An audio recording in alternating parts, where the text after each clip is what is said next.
these words you will recognize, like collaboration, Mm. resilience, trust.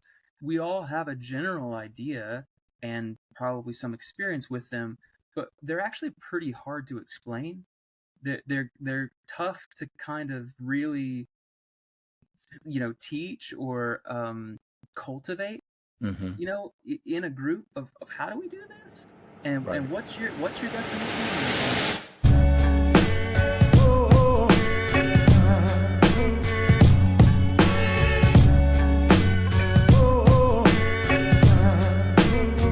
Of what you're doing for the body. The body, Mark Thompson. he told him, Mark Thompson. I will start by saying this. Mark, Mark Thompson, founder and CEO of Mark.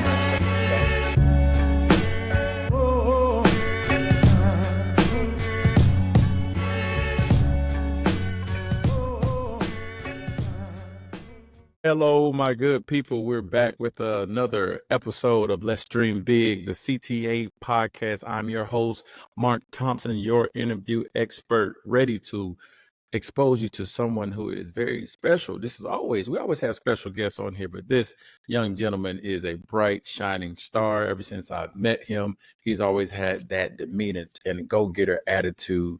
So everyone, I want to introduce you to the founder and executive director of the 984 Collective, Mr. Thomas Payne. Say hello, sir. How are you? I'm doing well, Mark. I appreciate it. I'm not quite used to all of that grandeur, but I appreciate being here with you and having a conversation. Oh man, I'm excited about you being here. I'm excited that you contacted me and I said, man, we got a lot of stuff to talk about. So, I did that short intro, but let me really do the full intro. So, founder, executive director of the 984 Collective, you are an executive coach, a leadership consultant, expert in building high performing individuals and teams.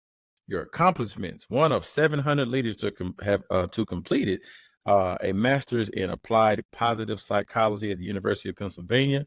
You are hired to design the first of its kind leadership coaching program inside Amazon fulfillment centers at 98% favorability score participants.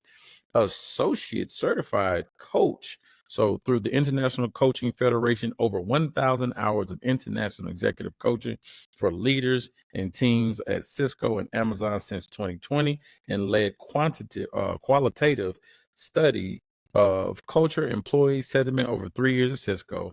First to leverage machine learning to study hundreds of thousands of employee emotions, team experience at scale within Fortune 500 companies, research leveraged quarterly by CEO, CHRO, and published by Harvard Business Press. 9 Lies About Work. I like that book. Adam Grant's top leadership book in 2019. Thomas, this is incredible. That's it. That's a wrap. This is incredible. That's it. We're done, folks. That's Thomas, and he's done great with his life. But no, we're definitely here to expose people like you who have done the work. And then let's talk about, I met you when you were an intern at Cisco. We just talked about that 2012, right? May of 2012. And you always had that. Sometimes you always see people who have that light and it's on. And when I say you're a go-getter, you always had that light on. When I met you, you were always getting involved. You were always curious and jumping into that. And now we see the fruits of your labor. We see you doing tremendous things in the workplace. Like, tell the folks, besides this, who is Thomas Payne? Oh my gosh. Well, I'm bringing back a lot of like those memories that you're talking about around our origin story. And, I remember walking into building 4 and sort of being called the unicorn, that energy that you're talking Yes. about. I remember you and a couple of others giving me a hard time about that. And I think one of the most interesting things I can say about my career is just paying attention to what people are saying, particularly when they're saying something good, when they're saying something positive about you. Right. We in our culture have learned a lot of ways to dismiss those things for different reasons. And just, I think, being curious, sort of, what about me is a unicorn? Right. What about me is bringing what kind of energy? So just being, I think being curious as you're hearing people talk about you, as you're engaging with different people, is an opportunity for you to learn about yourself, learn about what other people are seeing when you show up. So what else about me? I would tell you, gosh, since then, I've, I think, fallen in love more and more with the sport of tennis. And if I have an opportunity to use that analogy at some point, I will. I don't know about Team Joker out there, but I was happy to see him lose last night or the night before to a player outside the top 100. So there's maybe something that we can tie in there around someone outside the top 100 beating the number one and possibly the greatest player of all time. Some rising talent. I love it. But anywhere there's an intersection with art and science, I'm going to be interested, and I may potentially be at my best. When I think about coaching, when I think about some of the research that I've done, how I have done it, how I engage with people, with groups, with leadership teams and organizations, I try to find that intersection of art and science and leverage the two, try to integrate the two together. Good. Let's talk about that. What's your inspiration, or who molded you to be who you are today? Where do you think some of that came from? Oh gosh. Well, I would say definitely my mother. So my mother's a psychotherapist, and she had a home practice. So even from a very young age, I saw someone professionally asking questions, and I was attracted to that. I don't know. That one's maybe a little bit harder to answer of why I was attracted to that, but just noticing that I was, noticing that she was able to help others, that she was able to help create more options maybe through some of the questions that she was asking, or give maybe someone space to explore something that they hadn't fully thought out that would benefit them, when she was going through those sessions. So I would definitely say my mother had a huge impact on me, and just seeing that growing up. Another gentleman that comes to mind is when I was at university, a professor of mine. It may not come as a surprise to you, Mark, but when I was younger, there was never a room too big for me. I always had a lot to say. And he taught me that might be true, but that might also come at a cost. And you need to make sure that you're allowing other voices in that room to speak and be heard, and leverage what it is that you bring when it's useful. And by the way, it may not always be useful. You may want to sort of sit on your hands, or just sit back and sort of watch things unfold, and then offer something. So he was huge in terms of, I think, recalibrating or helping balance my natural energy and desire to want to contribute. So that's Clint Davidson. That was a wonderful gentleman. And then I would say, because we like threes, I would say another woman that was deeply influential for me was Megan Hunley. Okay, yeah, I know Megan. Yep. Yeah, so part of the great group at Cisco. She challenged me in beautiful ways. I don't know how else to describe that, but she would push me in ways that I couldn't wait to conquer, just like a great coach, that knew how to whisper in my ear, knew what I was capable of. And she asked really, really great questions from the get-go. She honed me, kind of molded my strategy as a coach, how I engage with others, how I engage with teams, no matter sort of where they come from, their level in the organization. She helped equip me to be able to navigate whatever happens in a room or in a conversation. And I don't know what else you would want, in the professional space, but also life. Right. Because we also have conversations with loved ones and with strangers in life. This is good. I mean, as I, shout out to moms, that my mom probably inspired me to come into HR. I mean, she definitely was in the space, and I said, I don't know why I want to do what she's doing, but I'm doing it, So I resonate when you said that. But what I see is, our first mentors are our parents, good or bad, ugly or indifferent. those are our first mentors, and then we gain other mentors in life, people who come in our life to help us learn, transition, or even do something better than what we were doing before. But what you just said is something that I haven't talked about on my podcast a lot. We have folks who are coaches, but to have a coach, as your manager, maybe as a friend, even as a mentor, I think mentorship, coaching, and sponsorship, they have three different pieces there. Yeah, three different words. Yeah, three different words, and the avenues of having that all propel you going forward. And those are things or people or instructions that you receive from these people help you grow into who you need to be for your life, personal, career, business, whatever it may be. I'm excited to hear that you had that type of inspiration from Megan. It's good. Yeah. The only other thing I would say that maybe somewhat interesting about my career path, and not necessarily something that I chose, but something that I look back and I have to notice, is that I have had one male boss. I've probably had, I don't know, 7, let's call it 7 or 8, and that was Michael Dickerson. It was very early on, and so throughout my career, and especially sort of the growth that I experienced in the first 10 years of my career, was sort of at the feet of really powerful, thoughtful, observant, discerning, intelligent women. And I think that so much of like my perspective on work and on a lot that we'll talk about today is informed, I think, through that. And I kind of wonder like what it would have been like if I'd had more male sort of like direct leaders, but really grateful for how it has kind of turned out. No, that's a good observation.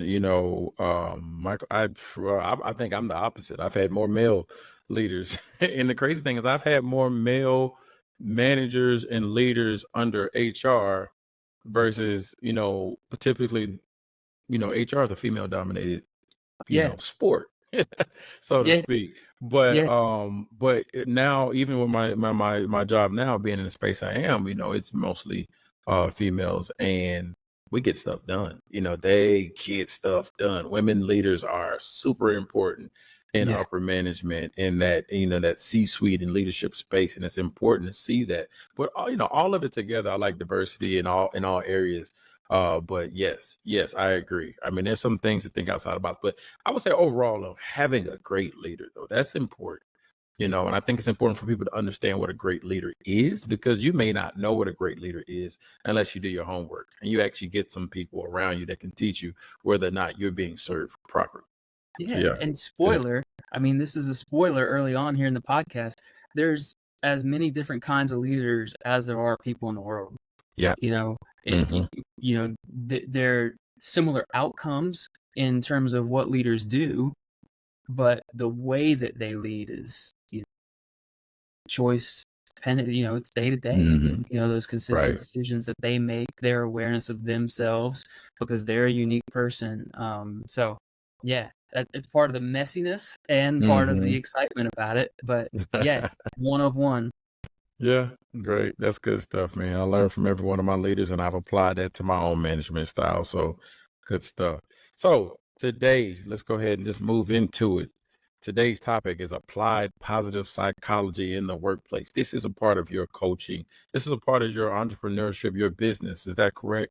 Yeah, absolutely. So the 984 Collective is sort of a space for executive coaching. It's a space for executive education. I'm doing a couple of lectures down at UNC Wilmington coming up around positive psychology and a rich retirement, which is sort of a little play on words of what else you might need to thrive in retirement besides an investment account and your medical care. But the idea behind it is taking all that, I've learned, all that I've seen, all my experiences, distilling the science of what it means to flourish, to thrive as an individual, as a collective, as an organization, and create compelling experiences, dare I say, entertaining experiences, with that in mind, that help people learn, help people grow, help them practice. I don't think we do enough of this idea of like practicing excellence. I agree. Yes, we don't. And it, in the workplace, it may seem like we don't have time for that, or it seems maybe contrived. But if it's a mindset that we want to embody in a difficult moment or an important moment, then it's a mindset that we've got to practice somewhere, besides our heads. We got to see how it actually works out there in the real world. So applied positive psychology is sort of the study of the good life. Could also be interpreted as the study of a wide and deep life. It's about the things that make life worth living, studied in a really scientific and rigorous way. Some of the key components, or the I guess most widely understood constructs of applied positive psychology are positive emotion, engagement, relationships, meaning, accomplishment, and vitality. And sort of you kind of look through that list and you go, yeah, that sounds pretty good. That sounds like a good life. It And does. inside of that, there's so much. Inside of even just one of those, there's so much around optimism, around resilience, and hopefully we'll get some more time to talk about that. It's funny, well, it's not funny, but hearing this, and I talked to you about this before, it's like, man, how come I never knew about positive psychology? We hear about the traditional psychology all the time, and we hear somebody say, I went to school to study psychology, and like, oh, we kind of shove it off, whatever, you think you know everything, but we don't really dig deep into this. And not when you explain positive psychology, I feel good hearing you talk about it, because no one's ever talked about that before. But what type of, I know there's a difference, but do you get people who kind of debate you on that, or try to help understand more between the differences? For sure. And the applied positive psychology that I'm talking about was sort of founded, or I guess the momentum behind the field, organizing itself and putting resources behind it, started in about 1998, 1999.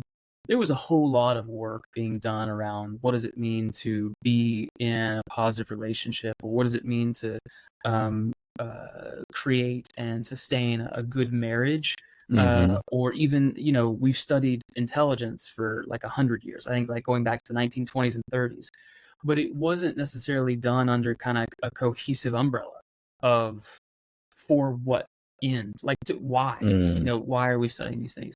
And so that's what Marty Seligman, one of my professors at the University of Pennsylvania, as the American Psychological Association president, decided in 1998, December 1998, was that his term as president of basically our study of psychology in America was going to be focused on what does a flourishing, thriving psychology look like. And that, you're right, it's not a question that we've asked a lot.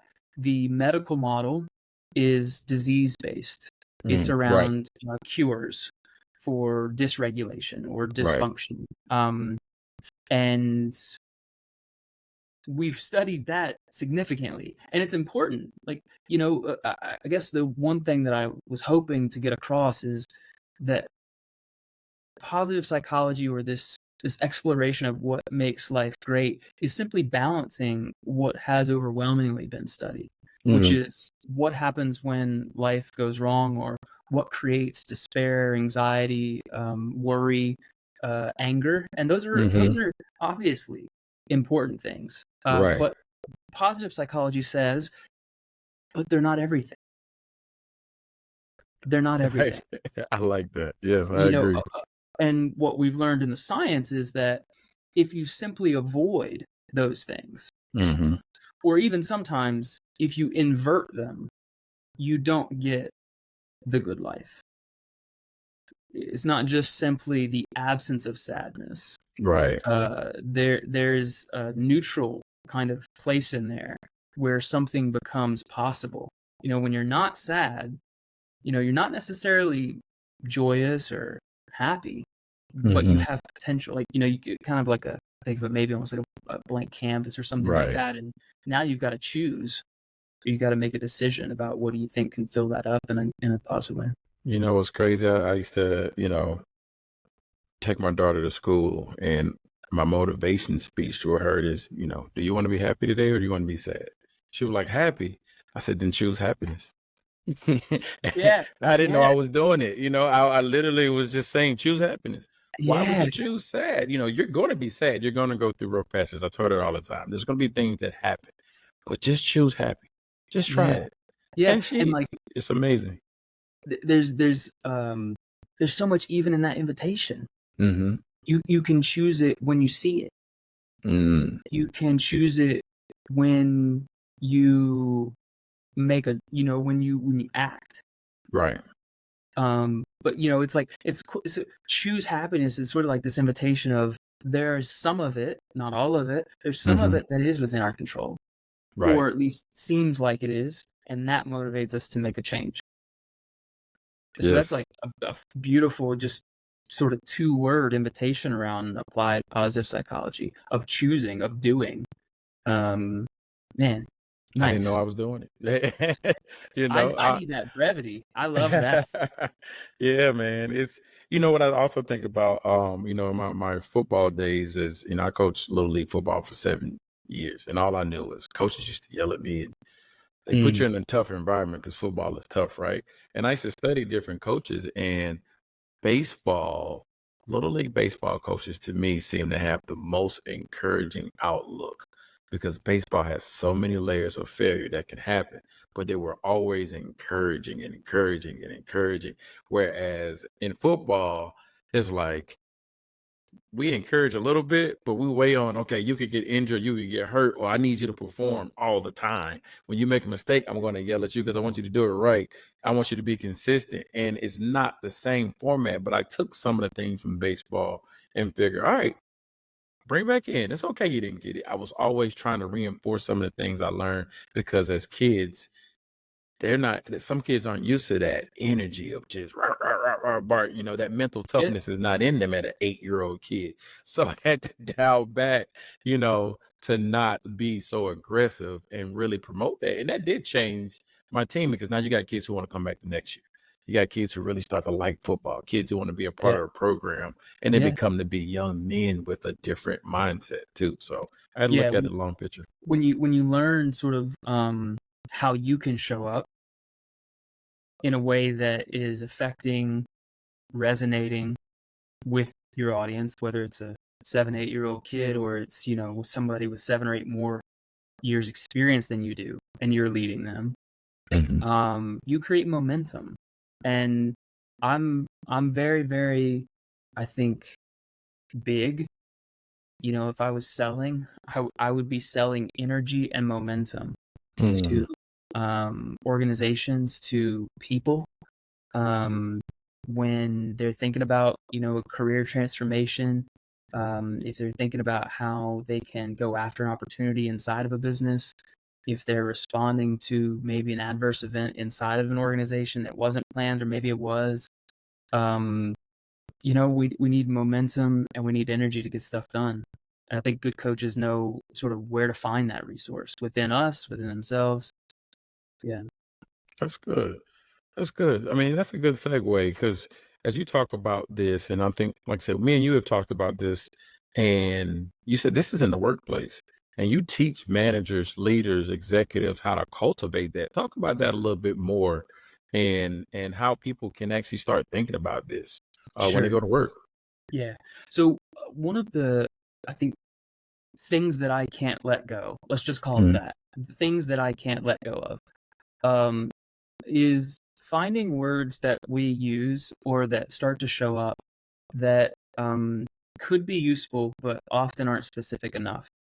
These words you will recognize, like collaboration, Mhm. resilience, trust. We all have a general idea and probably some experience with them, but they're actually pretty hard to explain. They're tough to kind of really teach or cultivate, Okay. in a group of how do we do this, and Right. what's your definition, and you know so one of those words I mentioned, it is resilience. And if you think about like the day in the life of a salesperson, now I have to say this with a lot of generosity because I have not been in sales. I have sold a lot of my ideas inside of an organization, but I've never carried a quota or anything like that. You're going to be talking with clients quite often, I imagine. And my understanding is that not all those conversations go well. Right. And that some of them you may be confronted with information that you didn't expect about how you approached a sale, right? Like, I don't know why you think this is a good idea for us, for the work that we're doing. Don't call me again. I don't know. Again, I'm just kind of riffing. So resilience is often talked about kind of like as this thing that we do after the moment happens. We have insight when we're eating dinner the night after, or we wake up in the morning maybe and we, realize this is what we could have done. And that's good, but it's a lot better. And high performers are able to do it almost right in the moment.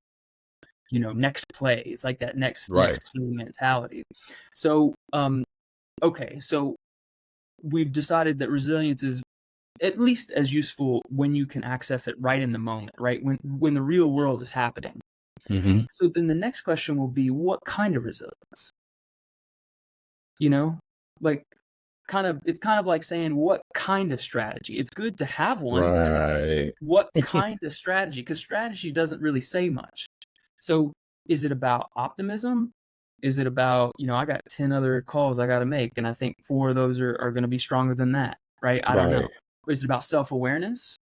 Is it about catching maybe a word that you use that you didn't mean to, that you just want to make sure you're a little bit more, careful around? Is it about mental agility of completely maybe shifting your strategy when you're, going into your next meeting? And we've been talking about sales, but this is true if, you're on that classic back to back to back to back. Yes. Right. That we kind of hold up as prestige, I guess, sometimes, or, wave that kind of flag around a little bit. But, thinking about what can I access right in the moment or as close to it as possible so that I'm back in the game. Right. So that I'm back in a place where the people that, I'm connecting with next, we can have a powerful or engaging, conversation. I can add value.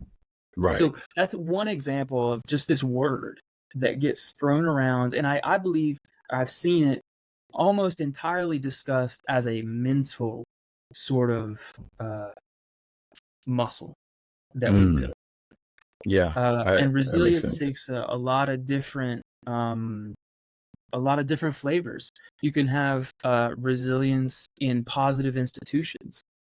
So thinking about like church, thinking about a community affiliation that you have, and thinking back maybe to some of those experiences when you're confronted with an obstacle. You can have resilience in terms of just your biology, right? Of recognizing my body's telling me I need to get up. I need to maybe literally, sometimes you say it in the sport world, shake that off. Right. Beyond the obvious of sleep, hydration, your nervous system. All these are, biological resilience responses that can be at least as valuable as what we think about in our minds. No, that's amazing because it has me thinking now as, in corporate America, we've thrown around a lot of these words and we assume that people understand what we want or need, and it makes sense because we've heard our leaders say it, right? But now that you've said that, I'm like, you know what? Before I say something, I'm going to articulate even more, because if I take it down a level even more on the communication of what I mean, it should stick more. It should grab the attention of my employees and my employees under them to say, oh, now I get it. He wants us to collaborate, but he wants us to collaborate together as a unit on this project that makes an impact to the whole organization. I'm just like, okay, let me start speaking some different executive language here.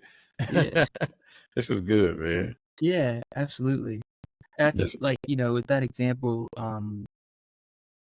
when we talk about applied positive psychology, I remember sort of when I was in that program that they were very intentional about this word applied. That this was not meant to be a theoretical sort of playground. It's about the real world. It's about creating conditions where people can excel and trying to understand scientifically, what does that look like? Can we get more of it? Can we ethically endorse the conditions that help people thrive? And then how do we do that? So, when I think about how do you help your team excel, one question might just be, when have you been on a great team? Because most people, almost everyone, has been in an environment that was unique, where they did great work and they felt great doing it. Right. And that's part of, I think, like, the beauty in this space is you may not be an expert in it, but everybody has some experience with it. We just don't tend to think about it, because life is happening, and we don't have an eye sort of trained to slow down and catch it when it's happening, when we're on that call that goes different, when we're at the dinner table and something sort of like really interesting happens. It's not intuitive so much to slow down and go, how do we do that? Right. Do you think that, this is where a lot of people are quick to speak and slow to listen? I mean, that piece of it, I think, is really important in order to have some of this applied positive psychology. Is that a good piece that you've learned from this? I mean, you talked about it when you were younger, when you learned that from your mentor back then. But I think that's a big piece, because a lot of managers are ready to give, tell, talk, but not necessarily listen to their employees, where then they can build a better connection with their employees and apply these I wouldn't say methodologies, but at the same time, it's just listening and reinforcing the needs, the wants, the ideas, the positive interaction, all of that. Yeah, Cisco just published some of their research over the last 3 years looking at hybrid work, and a huge shout out to some of my old compatriots over there, still doing awesome stuff. And the number one thing that stood out for those individuals that were doing better through a number of different measures at work over the last 3 years in a hybrid format was attention from their leader. Yep. And again, this is my surprise face. Go figure. Turns out that's useful when you're growing up. Right. It's useful when you're a teenager. It's useful when you're middle-aged. It's useful when you're retired. And I think the next question I have, right, is, well, what kind of attention, right? Because sometimes the attention that we get isn't warranted, or it doesn't click. Right. And I think, like, these questions about help me understand one good day at work in the last 30, or maybe ever. I don't know, right? I don't know what the conditions are. But just being at least as curious about the value that might add as maybe a behavior you're noticing that is keeping that person from being at their best, or that might actually be, hindering the team's ability. Right. Just trying to create a little bit more balance, because I know from my experience as a person and my experience coaching leaders, there's a different energetic response to, let's take a second and let's dive in just as rigorously with just as much excitement about tell me about your favorite teacher. Right. And what were they doing? How did they help you grow?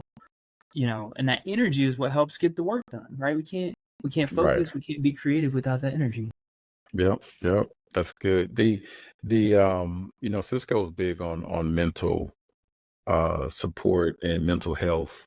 Concentrate. A lot of companies are super big on that, and some companies do it better than others, right? But I think that's important. I think this ties to this as well. Are those some of the? I know we were going to talk about interventions. So, what do you think are the best ones that you think, or what do you think is important for a company to have for employees to thrive at their companies? I think the one of the more interesting pieces of applied positive psychology is this idea of collective action. And that's where I got actually very interested in the whole idea was, it would be interesting to study an individual that's able to thrive. But I'm kind of curious about the environment that molded that. And or didn't, right? What is it that the system is doing that's yielding this output? And you think about like dynasties, right? You think about like maybe the Patriots, or you think about Federer, if we bring in a little bit more of the tennis energy, and you think about what is this system that is encouraging, motivating, pushing this person to think in a way that's adding the value that it is. So rituals. And again, I know Cisco talks a lot about this, and if that word doesn't sound very interesting to you, think of it as a positive intervention. Think of it as a high-performing habit. Think of it however you need to think about it, but you should be doing it. And the idea is to keep yourself from getting boring.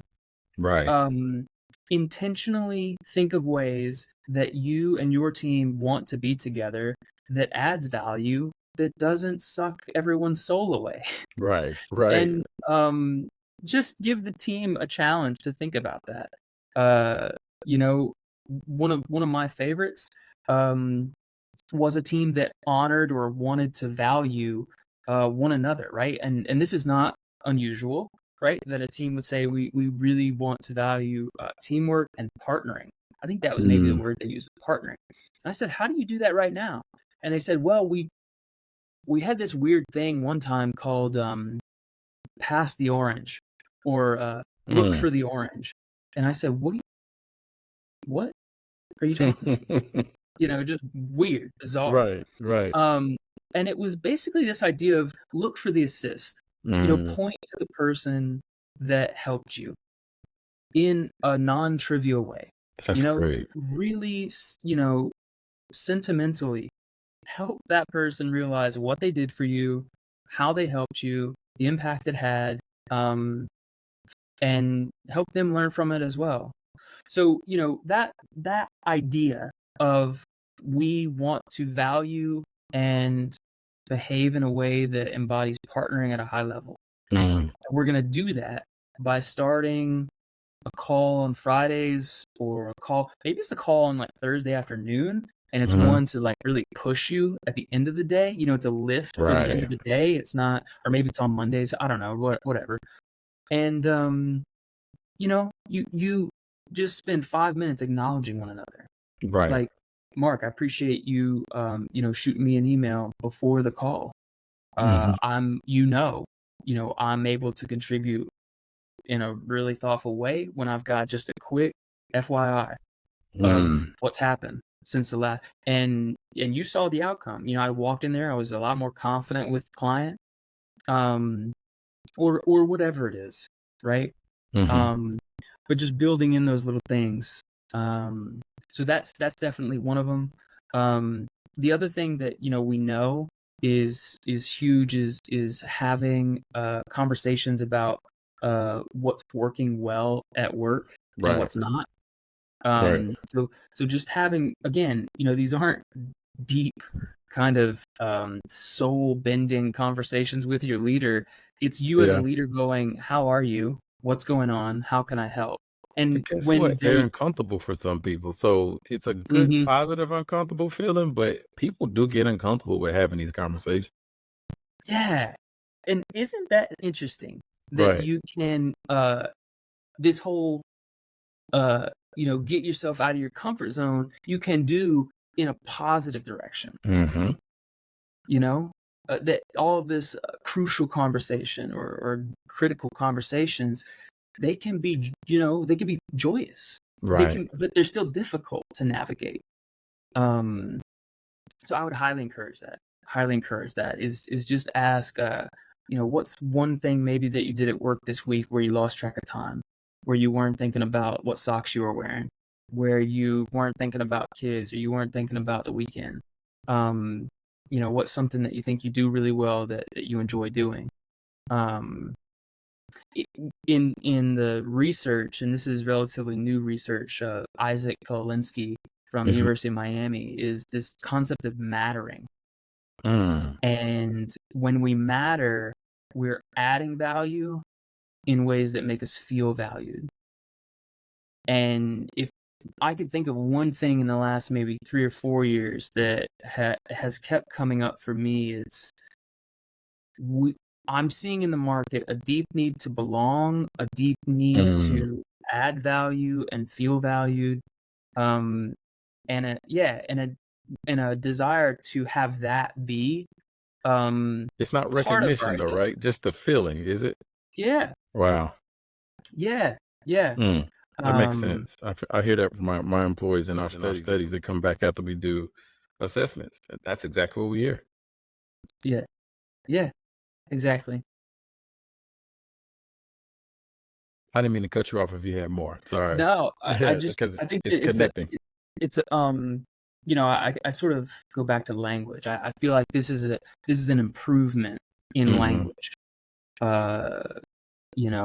This idea of creating mattering. Because most of the time, I don't know about your experience, but the only other time I've sort of seen this word is like physics or something crazy like that, like antimatter, maybe like a sci-fi movie or something like that. Right. Or interestingly enough, at least kind of in the Western world, I think is you're in a room and maybe your arms are crossed and somebody that cares about you walks in, they go, "What's the matter?" Right. And it's got kind of like this. It's got kind of like this. What's wrong? Yeah, it's a negative tone. There's never. Yeah. Wow. And so it's a little bit of looking on the other side of that and what creates a sense of mattering. That's an incredible way to think about it. And I guess I want to ask you for, you've been working with different leaders in different companies. Have you met or gone to any company that is already using some of this stuff? Or, or are you defining a lot of this for most companies? I think that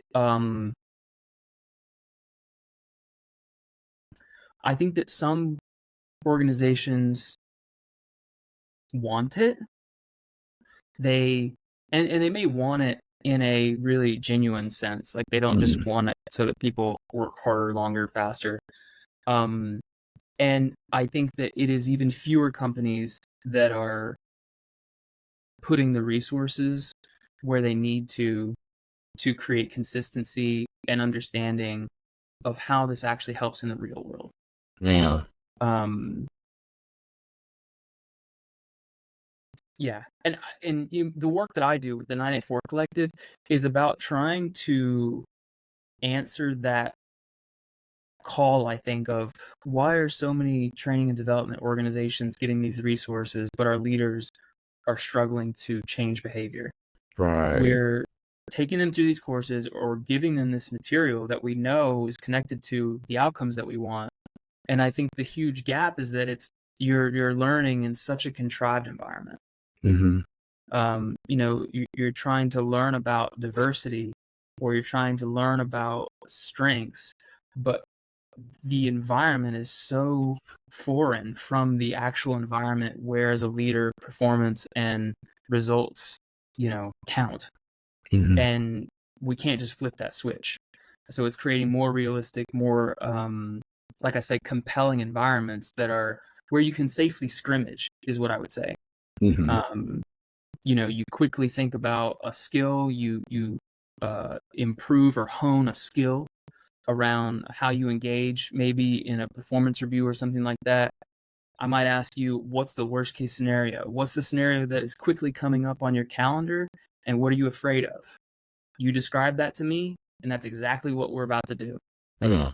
We'll have another, and I work a lot with groups.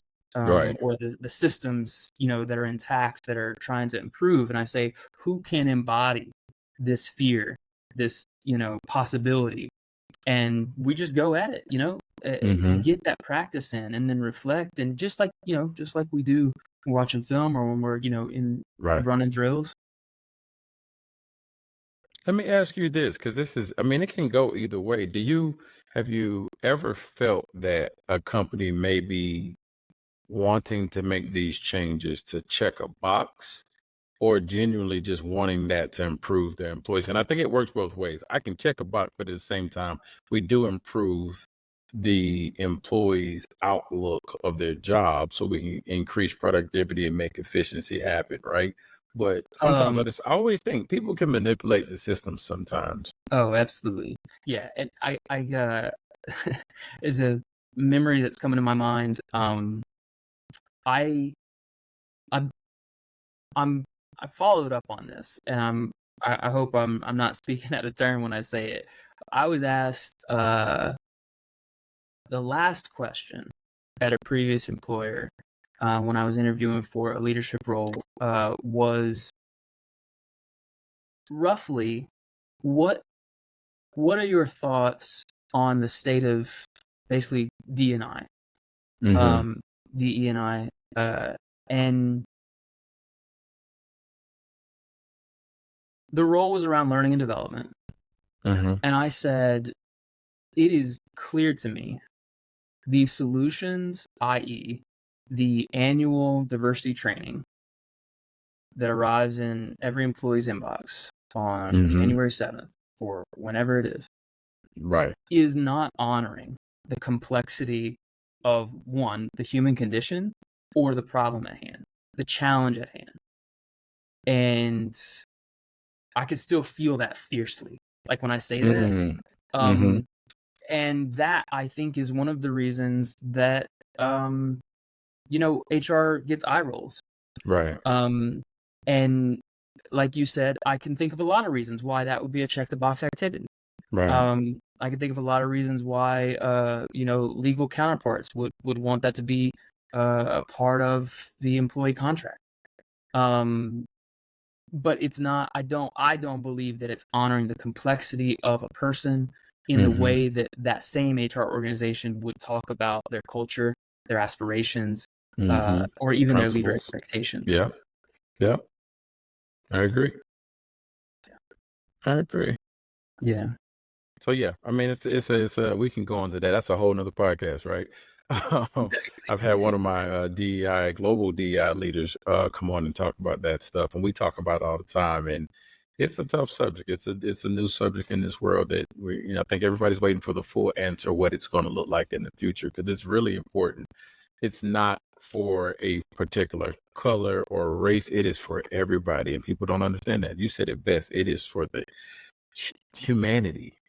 That's what it's about, Yeah. So it's good to think about that. It's kind of it's even just as you're saying that, it seems bizarre that the solution doesn't involve in these large organizations, Right. where scale is important and necessary, that this topic around diversity, equity, inclusion, etc., doesn't involve another person. It's Right. it's maybe some sort of response to reading or watching something. It's a weird thing. Right. And I can also understand the aesthetics of me saying that. And it's in the spirit, I think, of wanting real improvement, which I don't believe, at least when I look at the research we've seen. It's a really, really challenging dynamic. No, that's good to hear. That's good to know that you've noticed that as well.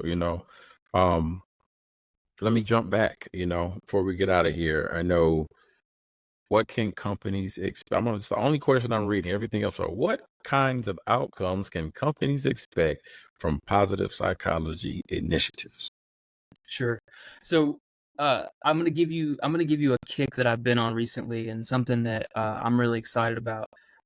The more the closer that I get to leaders in organizations, and a lot of my experience is sort of like with the high tech and the very skeptical audiences of engineering and manufacturing and finance, etc. I come to understand that leadership is about stewarding the resources inside of the organization, or that the organization entrusts you with, that you're responsible for, in a way that elevates the organization in terms of creativity, intellectual property, or increases revenue, growth, etc. Maybe customer base, whatever your KPIs are, right?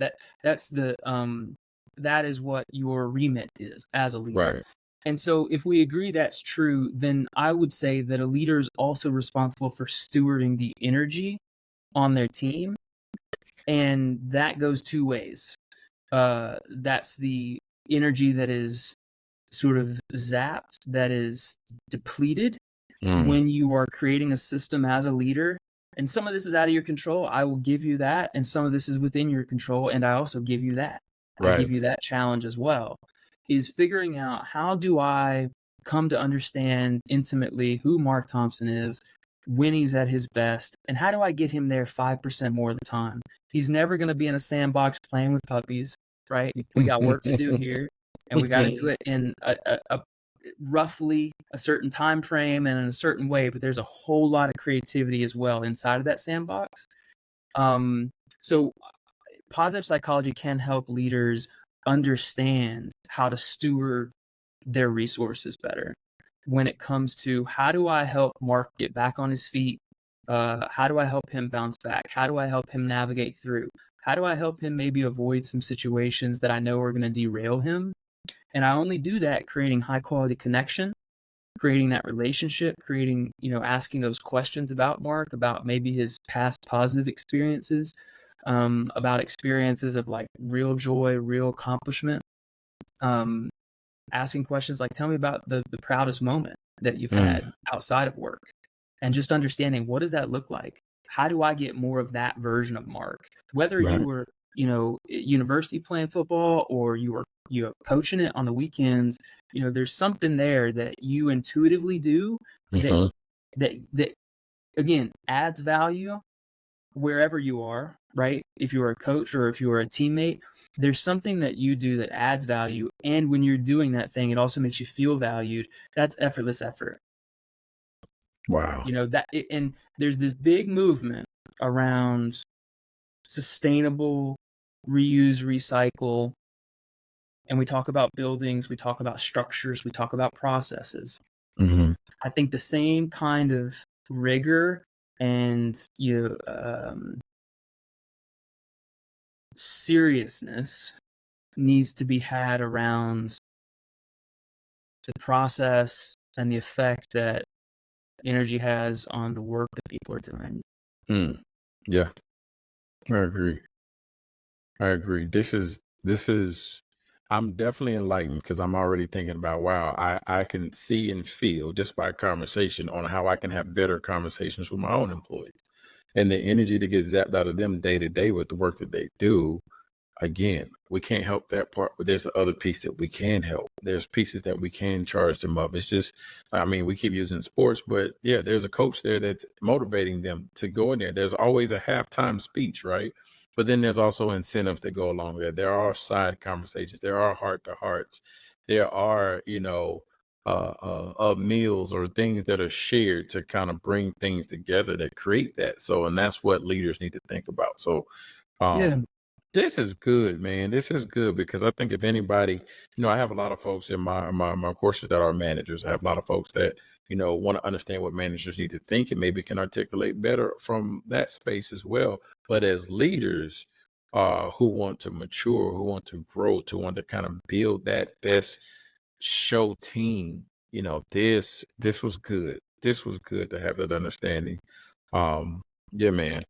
So I'll go ahead and let's wrap up, man. I got one last question. So I usually ask this question about, you as a person, and what would you tell your former self, right? I do that with everybody out here. But in this space, I want to say, what encouragement do you give to somebody who wants to learn more about positive psychology? How do they, jump into this, learn, receive, and become everything that we talked about today?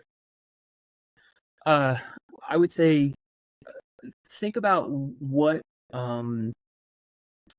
is your disposition? Do you like tinkering with stuff? Do you like doing stuff, or do you like thinking about it? I would say start there. If you like to think, if you're a writer or you're a reader, think about a genuinely great moment that you've had, a great conversation that you've had with somebody. Mhm. Maybe you even notice some things between, Mark and I right now. And you want to try to steal a little bit of that and infuse it. Or it reminds you maybe of somebody that's, you've just kind of lost track with. But think about what is great in your life. Or maybe go listen to a song or create music that you're excited by. We didn't even touch on sort of the arts and the humanities in this, Mhm. and how much sort of instruction and wisdom is in there. But and then if you like doing things, tinker. Like we go back to like that idea of the high performing habits. These are not sort of Herculean massive things that you have to do. Just Mhm. just tinker a little bit with your day. Have some fun with it. When you're making dinner, call somebody. We talk about like relationships, positive emotion. Make a meal that you like and call someone. Better yet, invite them. Invite them over. Mhm. And you're at that. Now we're talking about layering the different flavors of the good life together intentionally because we're aware of them. And that's, I Mhm. think, how you can heighten certain experiences. Maybe playing a certain kind of music while you're cooking, or playing a certain kind of music when you're doing something that's difficult, Right. or something Right. that you don't want to do. But just think about, either some of the best moments that you've had in your life, and or some of the things that you're doing right now, and how you can infuse these different elements that I mentioned with that. And then obviously go and check out 984collective.com. Mhm. There's going to be a lot more there. My newsletter has a little fun. It's a little bit of a message in a bottle.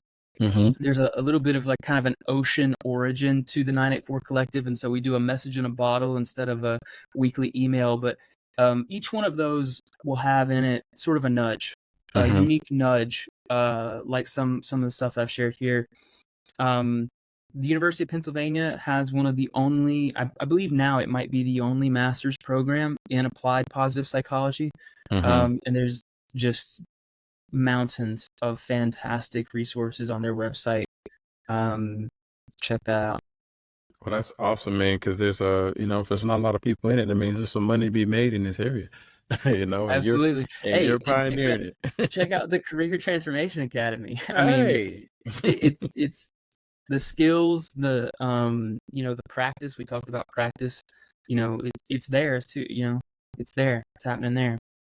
Man, that's awesome, bro. I'm excited because you humble beginnings, curiosity, you started on this pathway. You were instilled with the knowledge, but you wanted more. I think the hunger is what you can't teach. I tell people all the time, and you have that in you, man. That hunger has led you to this business, the 984 Collective.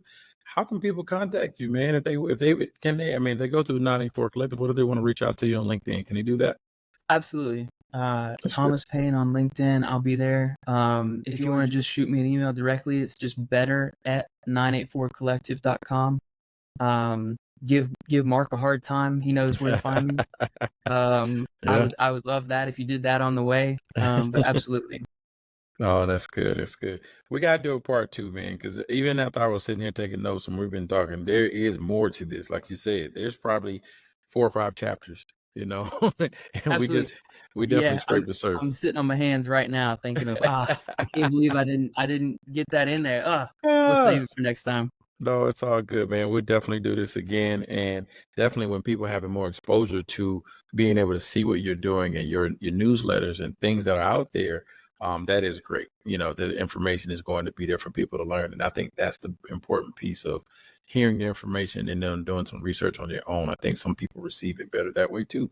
So I am so glad you were able to come on here, Thomas, man. I really appreciate you for coming on here, and to all the students that are paying attention, the folks that are participating, people who just want to listen and learn, thank you You can always continue to learn. We give out these nuggets all the time. So we're on Facebook, YouTube, Instagram, LinkedIn at careertransformationacademy.com.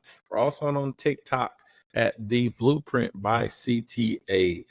Find information there. But if you do want to do that practice, like Thomas was saying, that deep dive, that everyday continuation of learning how to build your skill sets to interview, resume, networking, LinkedIn, building all of those things together, packaging it, and then being prepared to get that job that will take you to another level. You can go to www.careertransformationacademy.com, and we will teach you, we will coach you, we will help you become the best version of yourself. So again, Thomas, thank you, my good friend, my good sir.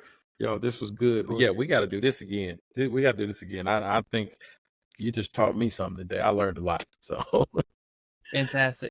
Well, a chance to come and share, like you said, something that gets me excited. That's what I've been chasing. The second that I found it, I tried to figure out where can I make this useful, and how can I make this useful in the places that I go, because this is the truth, right? I feel like I have my hands sort of on the truth about what I want my life to be like, and now it's just, how do I infuse that? How do I integrate that into the things, that I do and the person that I am? So it's a joy to come on here, share it with you, see a familiar and beautiful face. That's great, man. I appreciate seeing you again, brother. We're going to keep contact, and we're going to end up collaborating on something in a particular way that we'll talk about later. But this is awesome. Chase your purpose. That's what we want people to do. Chase your purpose. Get after it. Take it. Thanks, everybody. Thank you, Thomas. We'll see you till next time. Peace. We're out. Good.